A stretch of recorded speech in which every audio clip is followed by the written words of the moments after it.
So we're gonna take this from the start. Like, how did you start with singing and music? Like, was your parents musicians or singers? Like, did you grow up in a musician's family, or how did it start for you, No, Eric?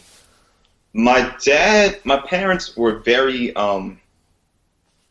they were music enthusiasts. They were very passionate about music, but neither one of them, beyond singing in church choirs, really sang.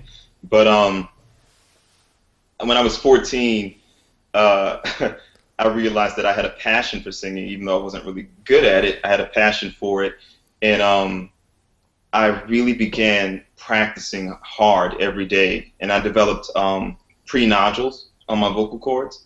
And my doctor told me that I could either do steroids and vocal rest, or I could take voice lessons, and I opted for voice lessons, and that's how it began. Yeah. Sounds like a healthy the healthy option. Yeah, yeah. I didn't want voice lessons at first because where I was from in the community, it was kind of taught that singing was something God gave you or He didn't, and that if you wanted it, go to church and you could learn whatever you needed to learn there in the choir, and that clearly wasn't working for me, and so I begrudgingly went to take lessons with the coach. Yeah.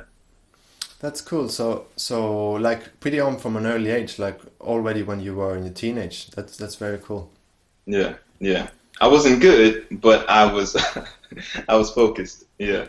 But I know like for me when I started, it was like I sounded not good for many years. Like when we Mm. started, I was actually started as a guitarist, and we had a band, so we actually had to take turns on singing because we didn't Yeah. have a singer.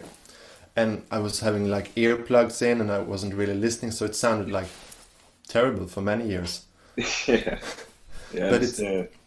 but it's so like so many people, they don't give themselves that opportunity to actually go beyond that point. They try for maybe a week or a month, and then they Yeah. still sound bad, so I quit.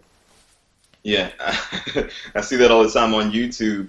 People will leave comments like, "Eric, I've been trying and trying and trying and trying for 2 weeks, and I still can't sing. Like, I just want to quit." I'm like, 2 weeks? Like, come on, you know? Three Yeah. years. Yeah, exactly, exactly. I didn't even really enjoy singing as far as being free to sing in front of people until I was like 21.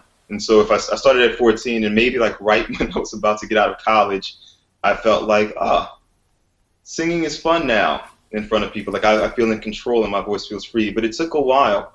And the good thing is I can help my clients and my students avoid a lot of the pitfalls that I had. So I don't feel it has to take that long. But I had some coaches that weren't so good, and I had faulty understanding of certain concepts that I have a much clearer view of now. That if someone would have showed it to me then, I could have understood it. But it was a lot of classical training, and I feel like it kind of slowed me down a lot in the beginning.